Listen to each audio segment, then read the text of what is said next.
I'd like to give you an update on the ongoing efforts across the State Department regarding Afghanistan, and then happy to take questions after that. So earlier this week, a few hours after the military mission in Afghanistan ended and a new diplomatic mission began, I laid out some of the main elements of our plan for this next chapter. Here's where we are as of today. First, our new team in Doha is up and running. Second, we're in constant contact with Americans who remain in Afghanistan and may still wish to leave. We've assigned case management teams to each remaining American citizen who's expressed an interest in leaving. As you know, starting in March, we sent 19 separate notices to American citizens in Afghanistan, encouraging and then urging them to leave. Most of the remaining American citizens are dual nationals whose home is Afghanistan and whose extended families live there. So it's no surprise that deciding whether or not to leave the place they call home is a wrenching decision. We're also in touch with others working to help at-risk people leave Afghanistan. That includes our foreign partners, news organizations, private foundations. There are a lot of extremely complex logistical issues to address and coordinate. We're working through them as quickly and as methodically as we possibly can. Let me say a few words also about those Afghans who applied for or may be eligible for special immigrant visas. There have been questions about the backlog of SIV applicants and why more of these men and women weren't already out of Afghanistan by the time the evacuation operation began. So let me give you a little bit more context on this. When we took office, we inherited a backlog of more than 17,000 SIV applicants. The program was basically in a dead stall. There had not been a single interview of an SIV applicant in Kabul in the 9 months prior to us taking office, going back to March of 2020. COVID-19, of course, was a major impediment. As you may know, the process for approving a special immigrant visa is not a simple one. There are 14 steps laid out in a statute passed by Congress. These are congressional requirements. They involve multiple departments and agencies, not just the State Department. The most time-consuming steps often aren't handled by this department. We were determined to fix this. Within 2 weeks of taking office, we restarted the SIV interview process in Kabul. On February 4th, one of the very first executive orders issued by President Biden directed us to complete a review of the entire SIV program, to identify causes of undue delay, to find ways to process SIV applications more quickly and effectively. I directed additional resources, significant additional resources to the program, including adding 50 people to the team in Washington to process applications. We also sent more SIV adjudicators to our embassy in Kabul, doubling the resources at our embassy in Kabul working on SIV cases. And all of this was in the springtime. When our embassy went on ordered departure in April, and many embassy personnel returned to the United States, we sent more consular officers to Kabul to work on processing SIV applications. As a result of these and other steps, including working with Congress, by May, we'd reduced the average processing time for special immigrant visas by more than a year. Even in the midst of a COVID surge in June, we continued to issue visas. And we went from issuing about 100 special immigrant visas every week in March to more than 1,000 every week in August. In July, as some of you will remember, we launched Operation Allies Refuge with relocation flights to bring Afghans eligible for SIVs, as well as their family members, to the United States. And of course, we negotiated third country sites to host SIV candidates as we processed their applications. We continue to process as many SIV applications as possible.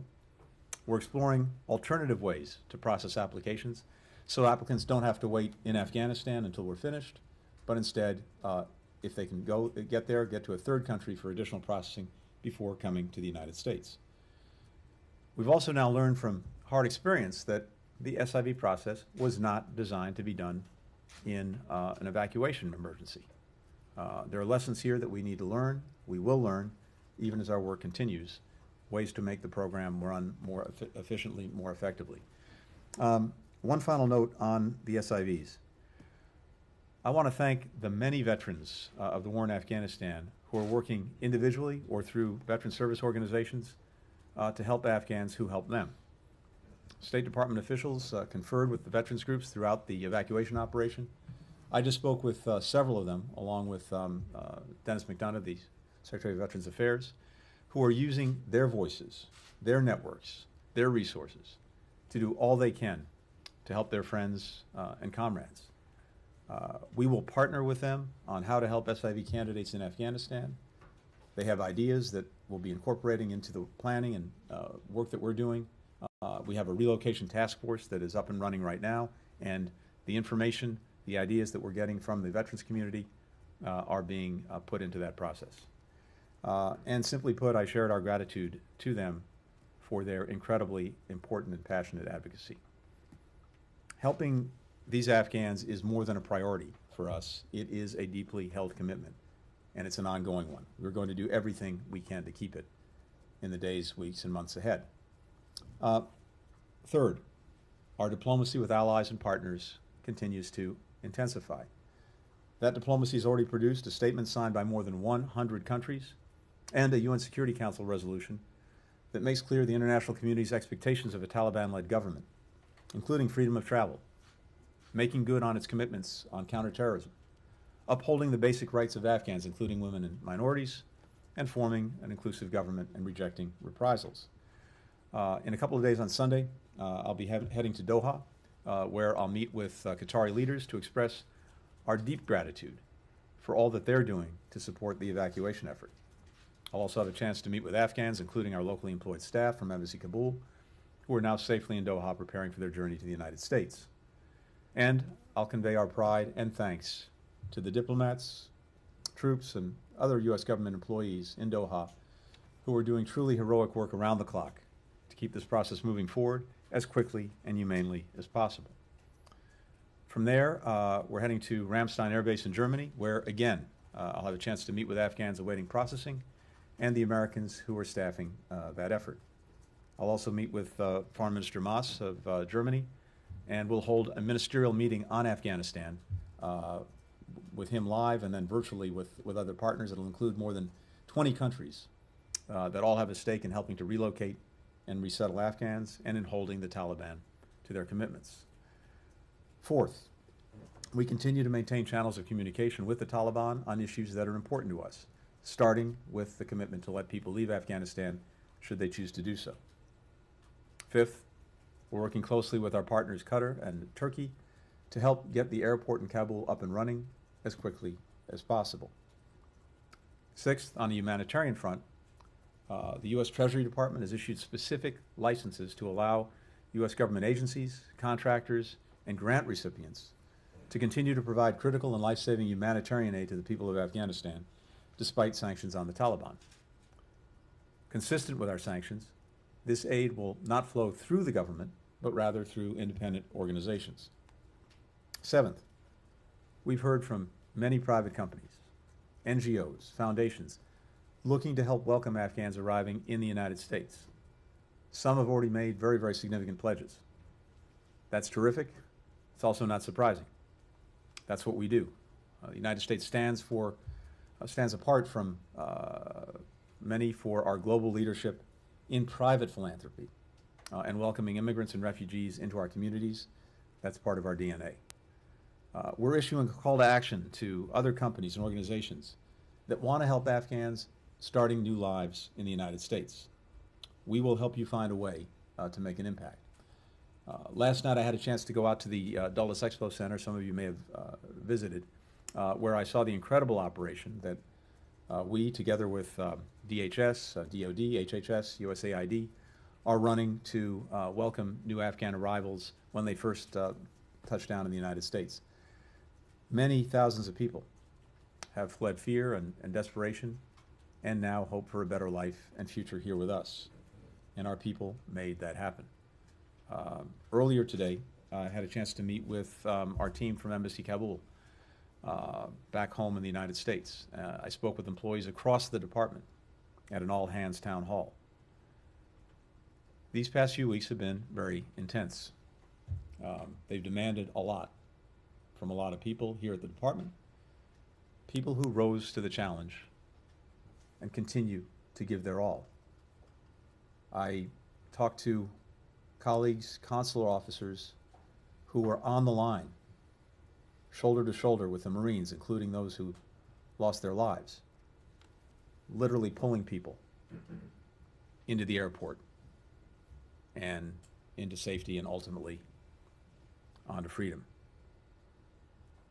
And again, we talk a lot about the numbers and we throw a lot of statistics around, but each one of those was a mother, a father, a son, a daughter, a parent, a grandparent, and I have remarkable pride in what our people did, what our service members did, what our other colleagues across the government did to help. And as I said the other day, particularly for those who gave their lives in this effort, some of us, maybe the most exceptional among us, are called upon to do a life's work, a life's service in a short period of time.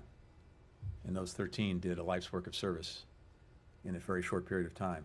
And what I told our own colleagues here today, who were part of that effort, no matter what they do going forward in the, I hope, many, many years that they will continue to serve, they too have already done a life's work of service in a very, very short period of time. We're not stopping our work to help Americans and at-risk Afghans in Afghanistan. We're going to do everything we can moving forward to continue this mission and also to learn from it.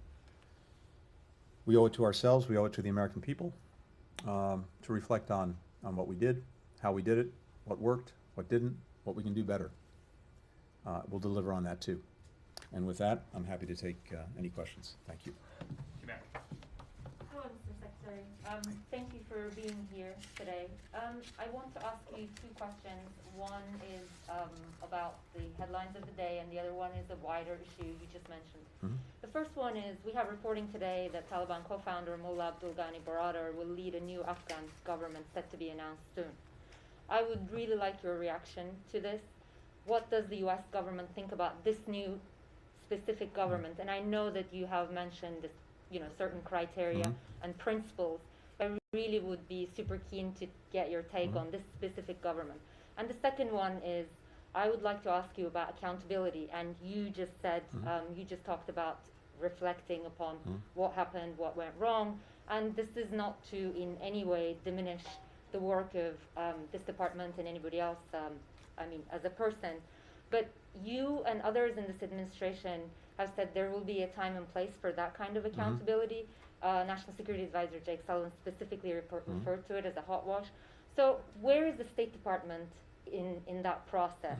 And is this going to be in a format of a formal investigation? What is that going to look like? Thank you. No, thank you.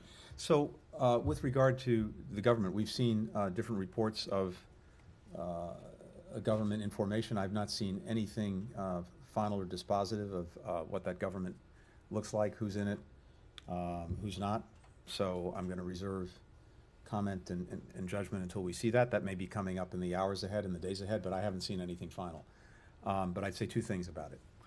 First, as we've said, and as countries around the world have said, there is an expectation that any government that emerges now will have some real inclusivity, and that it will have non-Talibs in it who are representative of different communities and different interests in Afghanistan. So we'll see what in fact emerges. But I have to tell you that as important as what the government looks like is, more important still is what any government does. And that's what we're really looking at. We're looking at what actions, what policies any new Afghan government pursues. That's what matters the most. So the expectation is to see inclusivity in government, but ultimately the expectation is to see a government that makes good on commitments that the Taliban have made, particularly when it comes to freedom of travel, when it comes to not allowing Afghanistan to be used as a launching ground for terrorism directed at us or any of our allies and partners, when it comes to upholding the basic rights of the Afghan people, including women and minorities, when it comes to not engaging in reprisals. These are the things that we're looking at, and again, not just us, many countries around the world.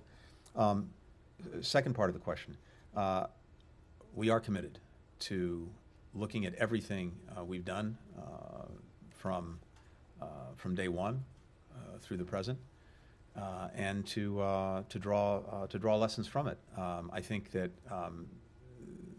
there also needs to be, including across the State Department, a look back at the entire 20 years to understand the entire course of this war and engagement with Afghanistan, and to ask the right questions and to learn the right lessons from that.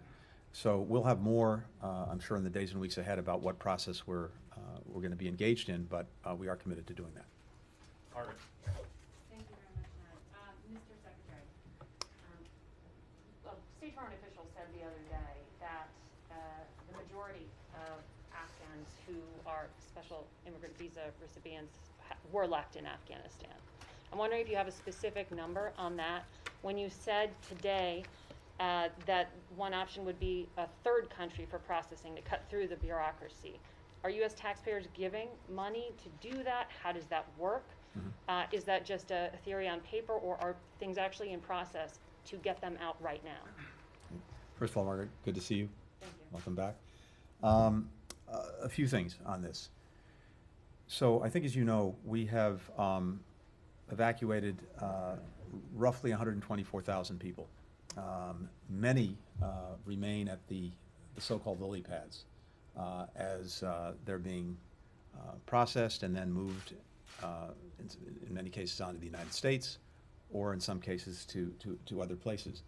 And given the premium that we put on getting people out as quickly and as safely as possible, but now the premium on once they're out and either at a lily pad or in some cases already in the United States, then really digging into exactly which categories they may fit into. Were they locally employed staff? Were they SIVs, Afghans at risk, potential P1 or P2 parolees, etc. All of that work now is what we're doing. So I can't give you specific numbers. What I can tell you is this: of the roughly 124,000 people who've been evacuated, the vast majority, 75, 80%, are Afghans at risk. And of those, some significant number will be SIVs, either people who already hold an SIV visa or those who are actually in the pipeline. Some number will be potential P1 or P2 refugees, and some other number will be Afghans at risk, prominent in one way or another, who may not fit into any of those categories. We're working through all of those numbers now, and again, I think we'll have more to say on that in the days and weeks ahead as we actually work through them. But the bottom line is, the overwhelming majority of people who came out of Afghanistan were Afghans at risk in one way or another, including a significant number of SIVs. But for those who remain, Yeah. that you were talking about, and potentially bring to third country Mm-hmm. for processing, what does that look like? What are you doing right now to get those SIVs who were left behind? So, a few things on that. There are a lot of things happening from the political to the practical to enable us to continue to bring people out of Afghanistan who wish to leave, including, of course, any remaining American citizens who want to leave, including SIVs, including Afghans at risk, including also third country nationals who may be there. The political, I've already touched on, which is to say, working from the commitments that the Taliban has made, we have worked intensely across the international community to set a very clear international expectation of what the world is looking for from the Taliban when it comes to freedom of travel, now enshrined in, among other things, a UN Security Council resolution. That, by the way, is significant in a number of ways, one of which is that, as you know, the Taliban, among other things, is seeking sanctions relief, UN sanctions. It is seeking the ability for its leaders to travel freely, which, again, under UN sanctions, they currently cannot do, absent an exemption. And if a Taliban-led government is in violation of this latest Security Council resolution on freedom of travel, it's pretty hard to see how they would get, for example, that kind of relief. That's just one example. So that's part of the political piece. And we're in very, very active coordination with like-minded countries around the world, so that we continue to work together and use the leverage and influence we have to hold the Taliban to the commitments it's made. The practical, though, is also very important.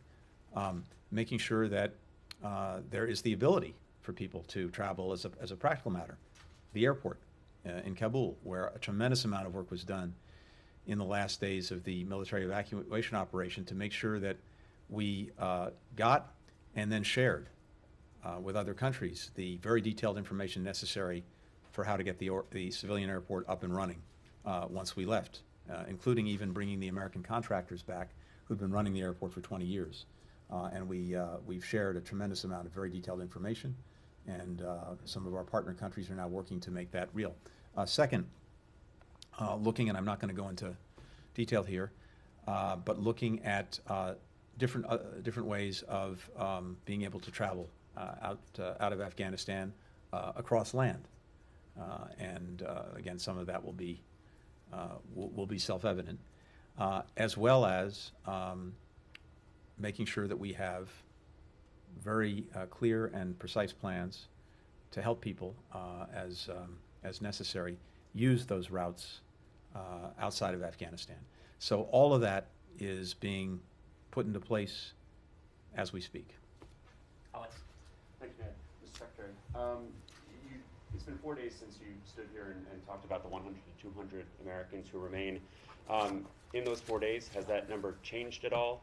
Have any more people managed to get out? And if so, how? And you talk a lot about the conversations that are being had around how to get more people out, whether it's Afghans or Americans. Has that been more solidified? And is there any sense that the Taliban may renege on their decision to allow those people out? Yeah, thanks, Alex. So a couple of things on this. As I mentioned, we are in very regular contact with a relatively small number of American citizens who remain in Afghanistan and who've indicated that they're interested in leaving. And we have dedicated teams assigned to each of these American citizens to be in constant contact with them. We're providing them with very tailored, very specific guidance. Let me just say that for their protection, and also to protect the viability of our tactics, I'm not going to go into any details beyond that for now, just to say that we're in very active contact. And again, people need to understand the position so many of this relatively small group of people are in. As I said, throughout for many months, going back to March, we issued 19 different notices to those registered with the embassy. As I said, encouraging them and then urging them to leave Afghanistan. And then, when the evacuation actually began a few weeks ago, there was an intense hour-by-hour effort to be in contact with those who nonetheless remained. And as I've talked about before, I think in the course of those 2 weeks, with this small group of people, 55,000 phone calls initiated, something like 30,000 emails, 6,000 Americans we were able to evacuate. But part of the reason that some small number remain is that for this particular group, as I said, these are almost exclusively people who have been living in Afghanistan for years, for decades, in some cases for all their lives. And Afghanistan is home. And so it's especially wrenching for them to make the decision about whether to leave or not. And in a number of cases, we were in contact with people who told us at first that they didn't want to leave, then decided that they did, or some who said yes they did and have now decided that they don't. My only point here is that we are in very direct active contact with this group, and there's absolutely no deadline on this work. We're going to be in very close touch, and as they desire to leave, we're going to make sure that we're doing everything we can to help them do exactly that. Thank you very much, Mr. Thank you all. Mr. Secretary, just to clarify, no American has made it out? Is that what we're answering?